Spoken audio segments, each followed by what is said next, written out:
Then let me start sharing this.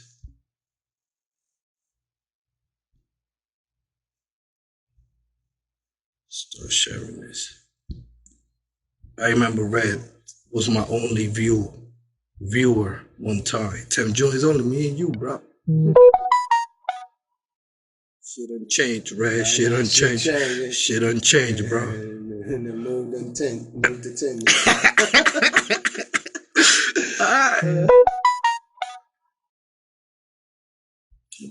I've been working, man.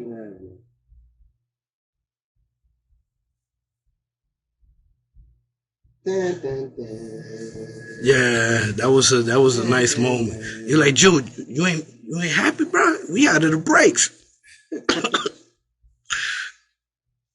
We on the boat with women's. Yeah, that was a good day. Yeah, Draco still be hitting me and shit. Draco, right? Draco, yeah.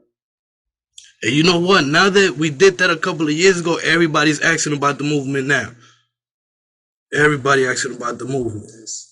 So now we live right here, right? Shout out to everybody. You know. Look at June got his weight up. I'm 541. We got everybody here now. Let's go, June. I've been practicing, right? Let's go, June. I've been practicing. Make sure you focus on Ray more than me. And then Pacho gonna get on in a little bit. So after Pacho get on, we live now? We live now. Shout out to everybody on the Instagram. We got the big homie Red. Yo, June got his weight up. Look at this shit. Oh, shit. I remember when this motherfucker only had 2 viewers on this motherfucker, and it was me and him. And now this dude got 500, 600 views. June, let's go, let's go. So we're going to start this real quick. Today's going to be exclusive. We're going to do Red, and we're going to do my man Pacho. He's going to get on live with us, too. Focus on Red. Don't worry about me. No, we focus on both of us. We here. Focus on Red. So, Red, I did my homework real quick. Say that, you know what I'm saying? Even though we work together, we know each other. I did my little homework for the people. Mm-hmm. Let me know how the name Red Man came about. Oh, shit, John. God damn. I was a red dude. I was more redder than I am now. I had red hair. And then I guess just from red, being young and being red in the face all the time, I got that name because I was light skinned. You know, like back in the day you called light skinned niggas red and shit. And I added on a man when I started my career. Mm-hmm. And before you was a rapper, what artist did it inspire you to be a rapper, to do music and stuff like that? I always was DJing at 11 years old. Okay. And I don't know, like my pops used to play a lot of records. I was just into music at a real early age, like passionately. And then I DJ'd. At 12 and 13, learned to DJ. And I started writing raps when I first heard, like maybe Run DMC. Okay. Because I was always into raps, like, you know, when the Sugar Hill Gang started, Treacherous 3, Slip Rick, my mentor, KRS-One. So when I heard Run DMC in the 80s, I started writing. But then when I really took it serious, is when I heard EPMD. EPMD put the battery in my back to say, yo, I'm going to push this pen hard. I'm going to go after a career. And I started pushing that pen. And going to what you said, DJ, you was DJ for Lords of the Underground? No. I DJ for Do It or Do. From Lords of the Underground. Right before I got on. And then when I got on, I DJed for K-Solo, Das Effects. Okay. But I was always DJing at clubs and shit. And DJing parties, weddings, and shit. You know. Okay. Mm-hmm. Now, just talking about Do It All. I see that you and Do It All be doing a lot of things for the community. Tell me about that. I'm jumping back and forth. Yeah, do what you do. 211 Community Impact is the nonprofit group in Newark. that Do It All Dupree Kelly started. I'm part of the team, and this is just a dream. We've been following this dream since we was 15. City, to do things for our city, to serve our community, to let them know we're still here, even if we made it big. So we're just following the dream we had since we was 15, man, and put our city on our back. So 211 Community Impact. Look us up on IG and on the website as well if you want to find out more things that we're doing. Giving out beds and stuff like that. Absolutely, right? Absolutely. We got free beds. It's called the Free Bed Program, and we're giving out beds to families that need it, especially during this time right now. We custom made the beds. We painted the beds, man, and had artists come through and paint the beds. And maybe in a week or so, we're going to deliver the beds to the families in a week. Oh, that's going to be fun. It's going to be fucking fun, yo. Tell me about the quarantine. Like, did it cancel out? Well, I know it did cancel out a party because you was on the move all the time. So tell me about that. Did it affect your movement, or also did it made a little bit more focus and made it pause so you could recognize what you're doing? Have a little bit more time to yourself, or what? What did it do to you? Well, the quarantine. I'm always in the house. I'll never be outside too much anyway because I'm always working. So it wasn't really nothing for me to handle. But not being able to go places where I usually would want to go, like the gym or, just anywhere freely, just have that freedom of going where I want to go, that kind of affected me more. And what I realized during this quarantine is to have more business going besides what I do. And that means I have to learn to get in a business that allows me to collect residuals. And if you don't know what residuals is making money while you sleep. We all should have a business that we can tap into, that we can also make money as we sleep instead of doing the regular 9 to 5, getting up, going to work, come back home. That's tiring. I believe everyone should be their own boss and have some kind of income or a little investment that they can sleep and make a little change. And I have a couple. I have one I was doing during the quarantine, which also opened my eyes. I was also making money during the quarantine. I was sitting in my house making money during the quarantine. I made like at least 40,000 during the quarantine in like maybe 2-3 months. So that turned on a light bulb in my head. Like, I need to have more business going in that direction, along with my rap career, music career, acting career, what I'm doing here. Residual income. Residual income. Find that way you can make money while you sleep. So that PayPal Cash App was ching, ching, ching, ching, ching. Oh, absolutely. Absolutely. And it's a blessing that I learned that and got into it right before the quarantine. Because, hey, this quarantine took everybody by storm. And if you didn't save or you didn't have any awareness about your money and how it's being, how you're pertaining it in the bank in case of a matter like this, then you were fucked. And I'm sure it opened a lot of people's eyes on that, as far as the quarantine. Not just my eyes, but everyone. I'm sure everyone was like, fuck this. This might happen again. What can I do to prevent me having to wait for a stimulus check? What can I do on my own to collect money when this shit happens again? So I hope everybody invests in that. Now, going back to the music, what was the song that put you on the map? What was that one song that put you on the map? What, my career? Absolutely. What was the song that you were like, oh shit, this is it right here? Like, all right, the song that was in the beginning, because I know it's probably been a lot of different different right. hits. So your first hit, your first hit. My first song Your first- that I said, okay. No job. I'm about to do okay. this shit 24/7. All right, so it had to be Buck. Let me see. It had to be. God damn it! It had to be off my third album.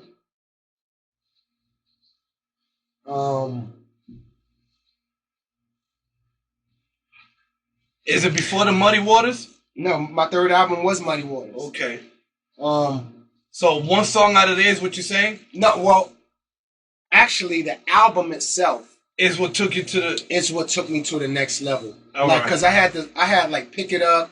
I had, as far as the singles, I had Pick It Up. I had the Me and K solo joint on there. It's called My Big Brother. I had some joints on there, but Pick It Up. They put Pick It Up. Yeah, absolutely. And the thing was, it wasn't just about the singles I had. I had a great body of work on the third album. Everyone enjoyed, because that's when, I always had skits, but I really opened up on the skits more on the third album, and that's what really caught the fans, and the whole entire body of the album is what triggered. I wanted to ask you about the skits. Like, is it a strategy about you making an album, like, it needs this, it needs that, and that to make an album? Like, tell me about the skits. Because you're one of them people that, you have one of them albums where we don't skip the skits. Like, we let everything right through. This how I grew up, listening to all your skits. So tell me about that movement. How did you develop that? Because until this day, you still do it. Absolutely. Skits. Well, I ain't gonna lie. I took the blueprint. Ice Cube is one of my mentors. NWA, one of my top favorite groups. And the West Coast was doing skits. Okay. East Coast wasn't doing skits. West Coast was doing skits. And like who? Ice Cube, you said? Ice Cube, NWA. Listen to their album, America's Most, Niggas for Life. They were doing heavy skits that blew my fucking mind. I was like, what is these niggas doing? So I implemented that on my first album, second album, but I really went hard on my third album. And when I do my skits, I have the reason why people enjoy my skits, my whole entire album, because I bring my skits to life. You can actually picture my skits as you listening to them. Once upon a time in the bricks. Yeah, absolutely. So you can actually picture my skits when you listen to them. So I have that kind of movie mentality to let it to give a person insight. Like, oh wow, he touching on subjects and shit through a skit, and it's almost like a song. So yeah, it's part of the whole Redman entity. Yeah, it's part of the whole entity. And I got skits on his new album too. That's what I wanted to ask you. Like, so Muddy Waters 2, that's what's coming out next? Yes, Muddy Waters 2. Fire. Definitely fire. Are we going to find skits in there too as well? Abso-fucking-lutely. It ain't going to be all over the place like I usually have them, because I got a lot of songs on this album. But I definitely got some heavy skits on there. Definitely. Any features in there, or it's all Red or Gillakasa? Well, I can't tell all my features. I mean, okay. Surprise. You're going to have some surprise. I definitely got some features on there. My family on there, my usuals on there. Okay. Nothing too crazy. The name Muddy Waters, where did it came about? Shit, nigga. I don't... I ain't gonna know. You know what? I was thinking of a name for the album, and I was gonna call it something else, Water, and then I was just like, yeah, Mud. I had the name Mud Water first, and then I was like, no, Muddy Water, and then later on, come to find out that there's a blues singer. Yes, old school, right? Yeah, Muddy Waters. Now, I should have known that about my culture, about music, but I didn't. But I thought of the name, and then later on found out there is a blues singer way before me that's called Muddy Waters. So salute to him. You didn't have no problem with that? No copyright? No, not at all. Because I wasn't calling myself Muddy Waters. I was calling the album Muddy Waters. Yeah, the album Muddy Waters. Now, going back real quick, You dropped this one song that it was a timing of car thieves in Jersey. Can't wait. Like, and then one of my classics is when you throw the cab out the out the car and you start driving off or whatever. Tell me about that track, that movement. What? Can't wait. Is it Can't Wait or Tonight? Tonight's, which one is it? It's all black and white. That's Tonight's Tonight. Tonight's Tonight. Tell me about that. Yeah, what you want to know about it? I don't know. Like, tell me about that movement, because it was a movement where I think, like, it was a season where Jersey or Brick City was known for Avon and Bergen with the car thieves and all of that. Tell me about that. Well, Tonight's Tonight was, you know what? Tonight's Tonight actually was shot by, it was shot in Newark around my way, and that was the height. That was like the beginning of my career too. Like Tonight's Tonight, because the director, what's his fucking name? Yeah, Red is very good with names. No, I'm horrible with names. He's very good with names. I forgot your name just a minute ago. What is it? June. DJ June. But hold on. My guy that directs the Rush Hour movies. See, I'm not good with movies like that. You got it. I can't. I gotta pull this up. Pull it up. Pull this up real quick. Once again, we live on the Instagram with the legend Red and DJ June. You already know. 1 second. Go ahead, pull it up, Red. Oh yeah, Brett Ratner. Hi. Brett Ratner. Okay. That's my homie. Sorry, Brett. I was high as hell. But Brett Ratner directed Tonight's Tonight. Okay. And he and Russell Simmons gave him that job. Like that, his first thing he ever directed was Tonight's Tonight. Then after he directed Tonight's Tonight, he went on and directed movies, big movies, Transformers, everything. So big up to Brett Ratner. And Tonight's Tonight, yeah. Everybody know Jersey was heavy for car thief, jacking. You know, we was number 5 in the world. One of the worst place to live in. Newark, New Jersey was number 5 in the world. Worst place to live at one time. In the world. And now that we got older, we started the movement. We got, a younger mayor in there. Shout out to Ras Barak and, the staff. Now we're past that. We're a good place to live at now. So Tonight's Tonight was a movement. Back then, I was young. I was like 22, 23.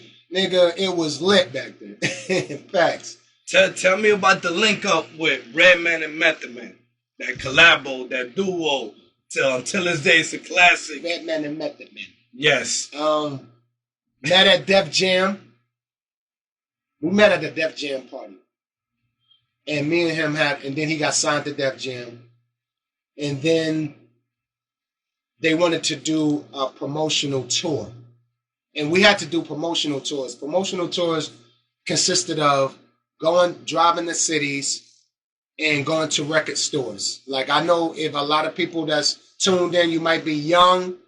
And if you're older, you understand what I'm talking about. Like, back in the 90s, we actually had to get in a van and we drove state to state, city to city, shaking people's hands, sitting in a record store, selling our music right there. And then we do a show that night, So me and Meth met on that promotional tour, which was a very pivotal promotional tour in the 90s. And it was called the Month of the Man tour. And we went state to state, city to city in a van smoking. And that's where we connected. That's where we started writing. Because if you in a van with a dude for 25 days riding city to city, you want to, build some kind of a respect and relationship. And we, me and Meth, we only a year apart, born, but we have the same outlook on life. And what makes our connection and what makes our career successful and why we have a cult is because we we first learn, first of all, to have a successful circle, to have a successful career with a circle, with your team, you have to communicate. You have to ask your man. You have to talk. Like, where you see yourself in the future? We have an entity now. We can build and create a cult. What can we do to keep that cult going? Because what I'm saying is we learn the do's and don'ts, the failures of a team. And that is egos, money, and just wanting to be in a position that you're not. Those are like the failures of a team, like you see what happens. You see, I ain't got to list names. You see all the big names of groups of teams that, that just disappeared because of non-communication. So to make a long story short, what make me and Method Man work, we have our own separate careers. But when we come together, we have respected without, we leave the egos out. We don't care about the money. The money comes from the love we put in the music. We about unity. We about positioning. We're about business and learning. So if you have a team and you're building with your team, remember, communicate. So, like you might have a dude that's like, DJ June, I want to come out with a record later on. And yes. I know that, and be open with your, I want to get to, because I could talk real long on this. And this. Yes, it's about respect. It's about respecting people's time. I'm going to tell you what. I'm going to make this short. Me and Meth survived this long, and we're still relevant to you guys right now. Not just because we got skills, not just because we love hip-hop. The main ingredient what kept us here is because we respect people and we respect people's time. That is it. You got to have respect. That is it. Facts. And facts. You guys end up doing a movie together. How high? Absolutely. How was that about? Tell me how. Was it fun? Was it? And you guys kept your whole smoking, bugging out. Right. Tell me about that movement. How high? Well, the first one. Okay. Well, the thing is. Yeah. He's like, bro, I'm calling you. Just tell him I said hi. My sister, she downstairs. Hey, sis, how you doing, sis? What's going on, sis? All right, so how high, right quick, to tap in to what I was saying a minute ago, what made How High very successful is me and Meth then built our unity. We built our brand now. Yes. Now people are looking from Def Jam. They saying, wow, these dudes dropped the album, the first Blackout. They're moving. Let's give these guys a movie. So that's after you guys dropped the album. That's after we dropped Blackout. That's after we dropped Blackout. So this is the plan. This is how it goes. Your team together, people see it and they want to invest in your team. So now we move from an album to a movie. Now, what made How High successful? The key is what I just told you a minute ago. Our set from the direct people learn to treat your pawns like your kings and your kings like your pawns.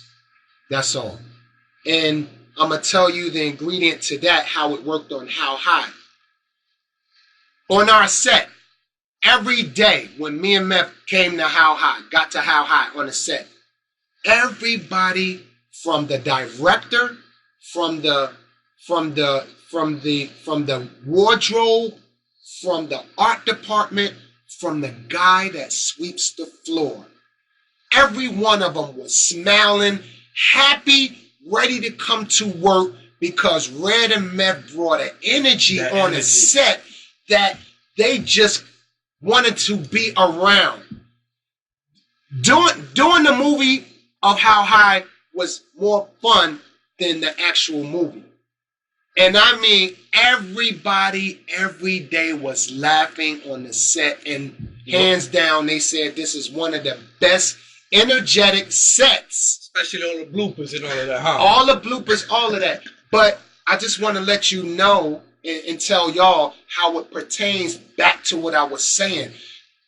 Understanding your circle, knowing your team.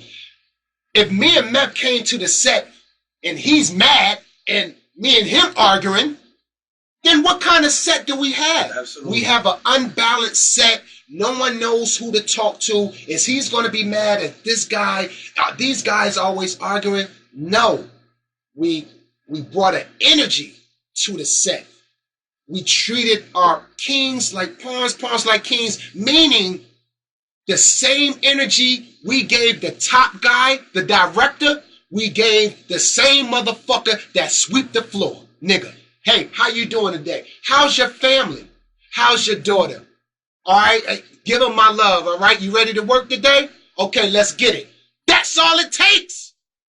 Great attitude. What you put out in the universe is what the fuck you get back. Facts. So, pertaining back to your question, How High was a success because of the energy we brought on the set.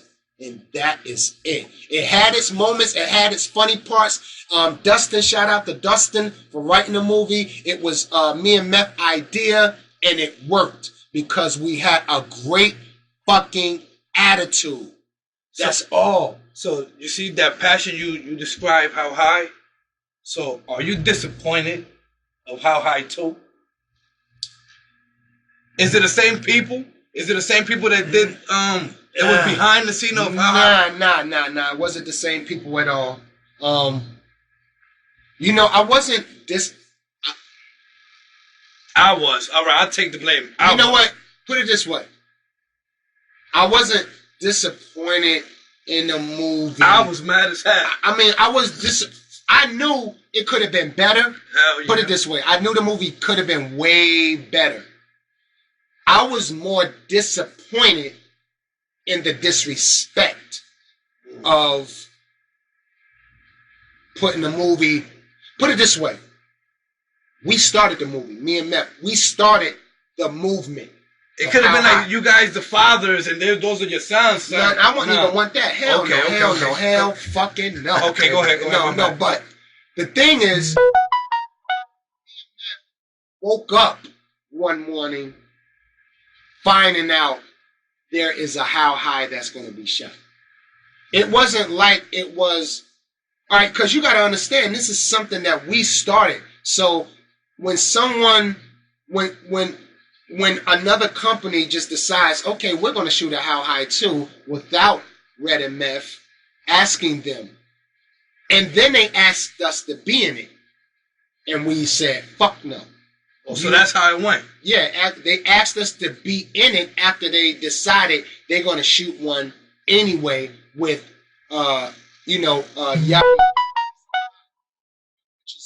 cool young dudes, them some cool young dudes, facts.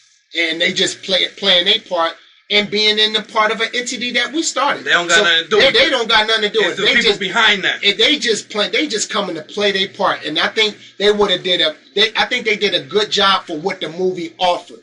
All right, because DC Young Fly is a funny motherfucker. Okay. He's a young, talented motherfucker. But I just think the movie could have been written better for them guys. Now, the second How High,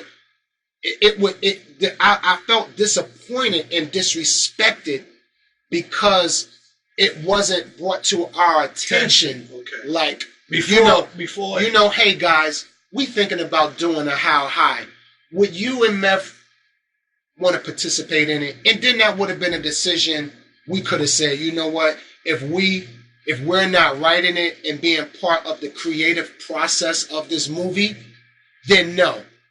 And that's basically what we did. It was already being written, so we said, no, we don't want to be a part of it. And it moved on. But, You know, they talking about doing something else. You know, on a quiet note, I ain't gonna say it. You heard it first. Okay. You know what I mean? Hopefully, you know, if I do, put it this way, I'm in a position right now, and I'm sure you are too, and I'm sure you motherfuckers out there too, in the position of learning to own your own shit. If I shoot a movie, I want to own that bitch, because you know why? You don't want that shit to happen again. At the end of the day, I don't never do this. I don't never point the finger. I do this. And I can say what I didn't do on our end is when we did the first How High, we didn't sit down with the right people and said, you know what, we're doing this movie. I want to own it on the dotted line. I want to own my character. I want to own the movie How High. I want to own it. Since we did it, I want to own it. And we did not do that. So that is our fault.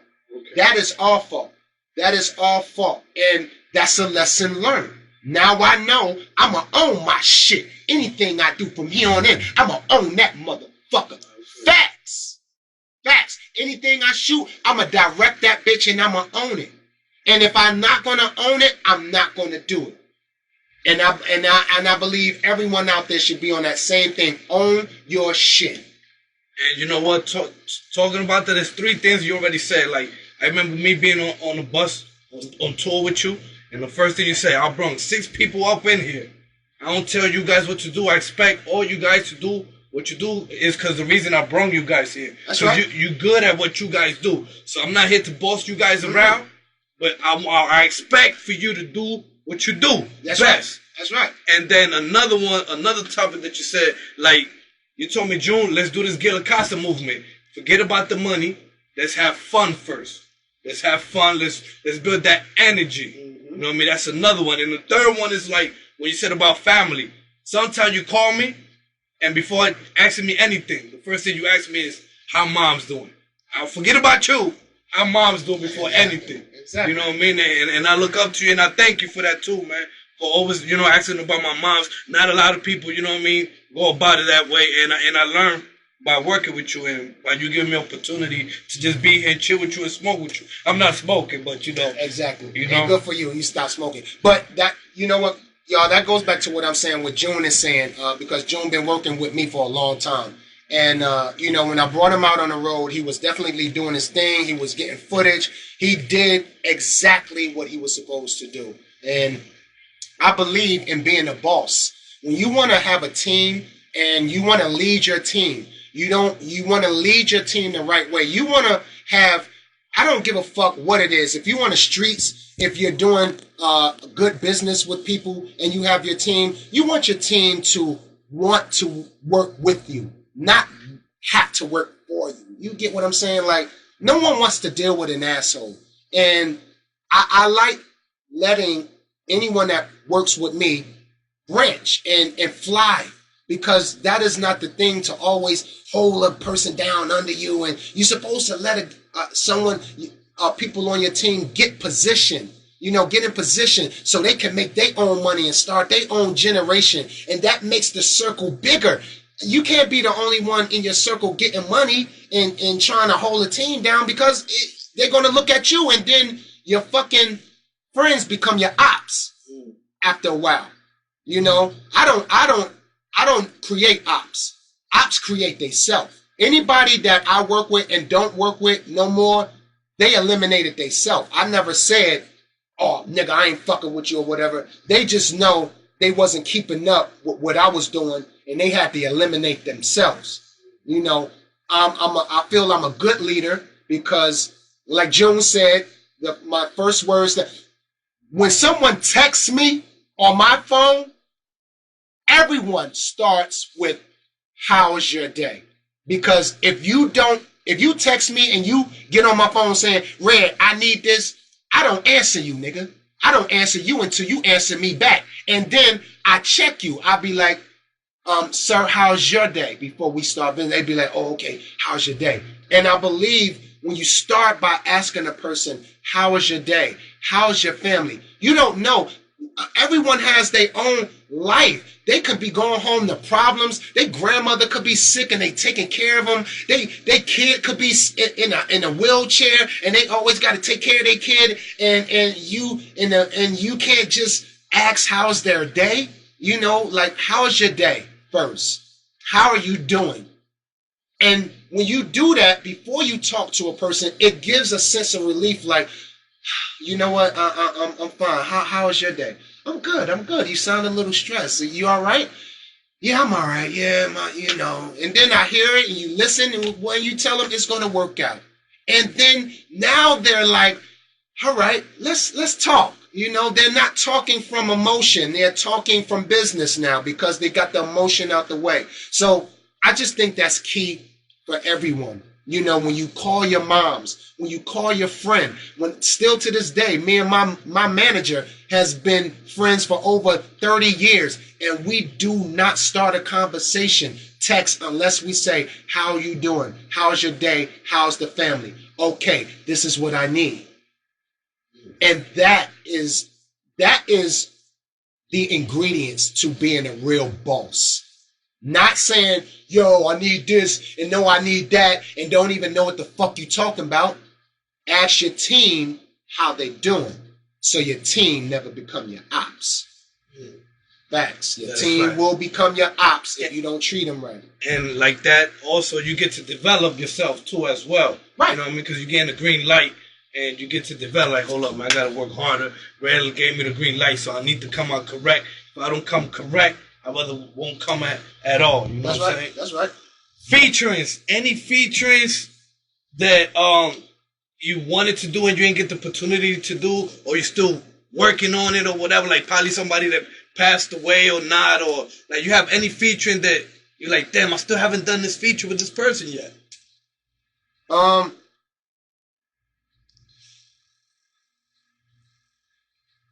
want to do, you know what? My and this person is still living. Okay. I want to, my star feature doing a song with is Jamiroquai. If people don't know Jamiroquai, look him up. When you pull up his music, you know who he is. His style of music is phenomenal. I just always wanted to do. I just think me and him in the studio, the energy. Even if he sent me the shit and I gotta write it in my own studio, I just think the energy we'll put on the track will be crazy, crazy. And anybody else? And he from the States? No, he's from overseas. Okay. He's from overseas. He's definitely from overseas. But I think that's about it. Ain't too many people. Now, talk about overseas. Tell me about the first time I heard you in a reggaeton beat. You know, I always heard the Muddy Waters, but when I heard that was Red, I heard you on the DJ Dicky album, No Fear Part 4. Shout out to DJ Dicky. Tell me about that movement. First of all, shout out to DJ Dicky. All right, I ain't know nothing about. He was like early with it. Early, yes. He was early with the rap and Spanglish. He was early with it. I was over there with my woman, and my lady was pregnant. We went to Puerto Rico. I took her to Puerto Rico. She was pregnant, and I was looking for some weed. And DJ Dicky picked me up. He took me to the projects, my nigga. Got me some bud, and whatever he needed, I was like, man, I would give it to you, man. And I gave him my vocals and whatever. And he made shit happen. Like, shout out to DJ Dicky. Facts. You know, until this day, that's like a classic album, No Fear Part 4. And that also was like one of the teachers to me as me doing my mixtapes. Because like right now, that Spanglish and Latin hip hop, Latin trap is making noise. But like that was one of the albums that I heard, like, yes, I could really do this. I could really mix English with Spanish. When I heard you on a reggaeton beat, I always kept that in mind. So when I met you, I'm like, yo, Red, I think we could do.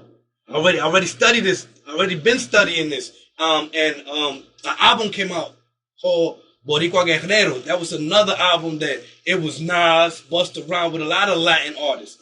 So all them albums, especially you being from Jersey, from North, that inspired me to be like having that hope to do a mixtape. And then when you told me like a mixtape, June, man, come on, let's do an album. And thanks to you, I started producing and trying to come out with that Gillakasa album and always having a track ready for you whenever you're ready. You know what I mean? And all of that. So, like, I missed my question. No, it's all right. No, you said DJ Dicky inspired. DJ Dicky inspired you, and it inspired you like EPMD album inspired me to just go forward and really take this shit serious. So even when DJ June came to me and he was on this game, we started doing Gillakasa because I was interested in working with Latin artists, and I did. Especially Gello Star. Gello Star, what's good, Gello Star? That's my dude right there. But I started working with DJ June. We started Gillakasa. We bubbled it a little bit because we were learning. I was learning still. And plus I had to do my album and my own music and keep that going. So we tapped in and tapped out. But I honestly know and feel that we're ready now to tap in the right way with some good music and make it an event, I don't want to just be doing it and just say, without any knowledge of any of the artists, of the Latin artists. I want to learn more about the Latin artists. I want to learn the basics. I want to learn the culture more, because that's what I'm about. I'm about all genres of music. So even when I did the song with Gello Star out there in Miami, we shot the video, it was a great movement, and we stopped. So now I think I'm more aware, and June is definitely more aware. He he got 700 views now from two views to 700 views. So that shows growth, that shows progress, that shows that from even the break that we took on Gillakasa, he's still been moving and learning and turning up more in his craft. So I think we definitely ready. I think we can offer more, man, than we did before. And me doing this live, I've been doing almost 15 lives. They're all bigging you up. And it's like that movement that me and you created, it never fade out. It's like bubbling even now, even more, because they're always asking me. They even send me joints ready for us, but I know you've been busy, and I've been trying to master what we created. That's why I haven't been like, yo, Red, I think we're ready. But you know what I mean? You put it out there. We almost ready. We about to get it ready. Yeah, we focusing on what Red is doing and me mastering before we even. Because this time I want to make that boom. We started it. Yeah. But this time I think we can make a boom. We can put some songs out there. Absolutely. Yeah. Because it's like this. I know I play my position. I know hip hop, but I don't know reggaeton. I don't, and I'm learning. So anything I do, I'm going to just give it to June. Whatever he tell me I need to do, I'm going to do it. I'm a soldier. And that's how a team works. You never just take your position so much in effect of yourself till you can't learn. So and just give June my verses.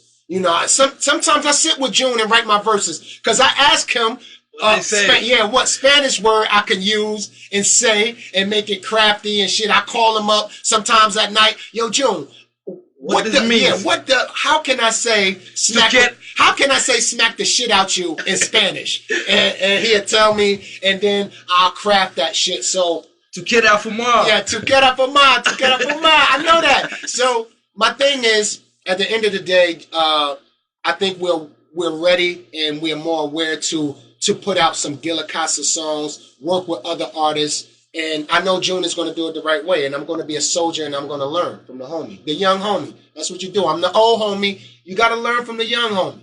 Now, you being a boss, what do you see when you got somebody that got talent? Like, what is it that you look for? Or you be like, you know what? I think, when you see somebody be like, yeah, I think I could, if I help him or he could develop. What is it that you see on Not only like me, just anybody. Like you being a boss and you building a company. What is it that you look for? They'd be like, yeah, he's good to play on a team, or he's good to like. You know what? Right now, see, everything I say, it always pertains back to square one early in the conversation, and just that's and how I talk can explain to you how I run my life. What I look in a person, not even an artist, when I look for in a person is the respect for himself. I watch how they talk. Usually, the first words that come out of motherfucking mouth, I already see how his attitude and how his whole demeanor is going to be. I look for the qualities of a person first, which goes back to what I was saying in my earlier conversations. Your circle that you work with should know more than you or work just as hard as you. You should not have anyone in your circle that do not work harder than you or know more than you or know less than you. Everyone in my small circle that I got, in June, you're in my circle, you know more than me about this shit than I do. Perfect example. What I look for example, I started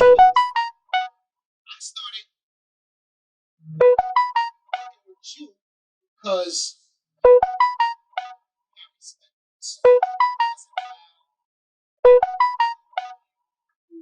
you like to work. Your work ethic shows me more about yourself. Then coming over, inviting me to your house, meeting your moms, showed me more that you're welcoming. You trust me. You're a loving, giving person. Then I got to know more about you in the music. So I started dealing with June as he was pertaining to the question he asked me, what do I see in a person if I want to work with them? I see how a person carried himself, how they carried themselves with their family. And then it goes to the skills they know. Or a person that don't know how to treat their family right. Because it ain't going to mix. Because I'm about love and unity with my fam and my circle. You won't connect with my energy. So your question is, you have to have respect for yourself. You have to have awareness about yourself and your surrounding. You have to know your shit. You know, I don't want to have to question you on everything. And if you're an artist, if you come up to me and you spit a rhyme or you play your music, and if I don't do this, if I don't get an ugly face, go back to the drawing board. Facts. Facts. No time for the bullshit. Because you don't want to ever have to be like, hey, you know, could you play my music? Could you? No favors. You don't want that. You want to play look. You know what my motto is in 220 is press the play button. I don't want to hear no talking. I don't give a fuck about your mama, nigga. Press the play button. That's my motto. And if you press your play button as an artist, and I don't say, who in the fuck is that? Then go back to the drawing board. No time for, oh, that shit was cool. You got another one? Oh, yeah. Well, you need to. I'm always willing to critique, and I'm always willing to give advice. Because at the end of the day, I'm the type of boss and artist that want the youth, to do better than me. I want my kids, my own kids. I got 5 kids. I want my kids to be better than me. I want to give advice to the youth. But in order to be better than me, you got to work harder than me.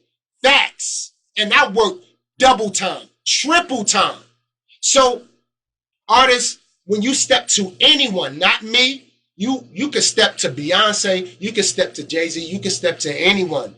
Have your shit in a fashion where you press that play button. Look, how you doing? Yeah, how you doing? Look, I'm so-and-so. Nice to meet you. How was your day? First, when you meet an artist. That's where a lot of people slip up. They run up on an artist and they do not be like, yo, what's good, brother? How's your day? See how all that pertains back to square. See how it pertains back to what I'm saying earlier to you? Don't never step to anyone trying to offer them your music and you can't even say, how's your motherfucking day? That's first. Then, how's your day? Hey, listen, if you have a moment and if you don't take it and listen to it and give me your feedback, don't make the conversation long. I enjoy your music. I appreciate you. If you have time, here's my music. If you can't listen to it now, listen to it on your leisure time. I have my number on there. Feedback. Have a good day. I'm going to listen to that motherfucker. You know why? Because I don't even know his music. I'm going to listen to him because he said, thank you. Have a good day. And when I press that play button, and if that shit ain't making me go, who in the fuck is this? Then I'm going to call him up and I'm going to give him advice. And I'm going to be like, yo, you know what? You was a cool dude. This is my advice to you. Yo, you should do this. You should do that. Yo, thanks, Redman. I appreciate that. Click. And I made someone's day. I inspired someone. I motivated someone. See, you got to have it in your heart to want to help people. You got to have it in your heart to want to motivate and inspire people because it won't work if you don't. So, long story short, that's what I see in a person if I want to work with them. That's what I see in an artist if I decide I want to work with them. It's the respect they have for themselves at the end of the day. You already know we got Red up down here. That knowledge. Yes, that knowledge. I was going to ask you what advice we got, but you already told them what advice. So before we get up out of here, this is what I do, right? I say a couple of things, and I'll be like, if you were supposed to act in a movie, would it be Scarface or Godfather? What movie would like to be in? Scarface. If you had to go out on a, can't look at it. Okay, shit. If you had to go, still the same thing. I ain't gonna, I guess still gotta change the answer. All right. True. If you had to go on a date, would it be J-Lo or Cardi B? I didn't get the chance to choose other girls. Would it be J-Lo or Cardi B? I gotta answer that. Damn. None of them. Shit, I got one. I don't need that. Okay, all right. So if you had to play basketball against, would it be Michael Jordan or Kobe Bryant? First of all, I'm horrible at basketball. Okay. I'm horrible at basketball. But if I had to play with a person or against? Against. Who would it be? That's a good fucking question. I got another one like that. You asshole. You know what? I have to play against the legend, Jordan. All right. Now, if you had to go fight against in the ring, would it be Mike Tyson or Mayweather? Or if I had to fight against? Yes, fight against. Oh, I'm kicking Mayweather ass. Okay. I'm not fighting Tyson. Shit. All right. So, still on that note, fighting against Michael Myers or Chucky? Fighting against Michael Myers or Chucky. Which one would you choose? I will pick Chucky up and throw that little fucker in some traffic. I will kick Chucky ass all around Newark. Yeah, Chucky. You guys came across before, right? Yeah, absolutely. I kicked Chucky ass up and down these projects here. Hell yeah. What was the movie that you was part of? It was called The Bride of Chucky. Okay. The Bride of Chucky. Yeah. Now, on that note, Jason or Freddy Krueger? If I had to fight against? Fight against, yes. Fuck. Jason or Freddy Krueger? Freddy Krueger got them goddamn nails though. He got them scissors. But Jason he's just a cocky fuck though. Jason. Jason or Freddy Krueger? Jason or Freddy Krueger? What year Jason? All right, because Jason was a punk a couple of years and shit. Like when he went to space, I fight that Jason. I fight that Jason. When Jason went to space, I fight that punk ass Jason. That movie was horrible. So I fight Jason when he went to space. But if it was the Jasons in the early '80s and the latest Jason, because the latest Jason movie was directed. I forgot who directed it, but they did a great job. That where he was running fast. That Jason, I'm not fucking with. He had his weight up. Yeah, hell so, yeah. On the fighting note, but to defend you, who will you choose? Superman or Batman? On the fighting note, to defend you, to help you out. Who? Spider-Man or Batman? You said Superman or Batman. Superman or Batman. Either or, Batman or Superman. Superman or Batman or Spider-Man. Superman, Batman or Spider-Man. Who would I have defend me? Yeah, who would you choose to help you out? Superman all day. Superman. Hell yes. And the last one, if you had to smoke a blunt, would you smoke with Bob Marley or Donald Trump? Ooh, that's a hard one. For real? That's a hard one. Yeah, that's cool. That's a hard one. Because you know what? You can enjoy No. Listen. Okay. Why? Listen why. Okay. All right. Of course, everyone would expect me to say Bob Marley. Yeah, right? Yeah. Of course, and that's the legend. But then again, I'm looking at my options because that's how I think. All right. If I get Trump in the office to smoke this shit that I smoke, that's what I'm talking about. That motherfucker might listen. I might can pull some shit off like, yo, my nigga. Trump, you really fucking up out there. He'd probably be like, yo, I know. What is this shit? I'll be like, Trump, listen. I'm going to give you a couple of suggestions. You can put in a suggestion box that you can probably start covering your ass. And you'd be like, for real? Like, yeah, man, listen, man. I got a whole gang of shit. I got a list of shit. Are you ready, nigga? He said, I'm ready. Look, everybody out this office, I'm about to listen to this gentleman right here and see what the fuck he really got to say. Now, Trump, I'm going to tell you something. If you don't do these words and do what you're supposed to do after this, I'm going to smack the shit out you. You understand? Yes, I understand, sir. So, and Trump.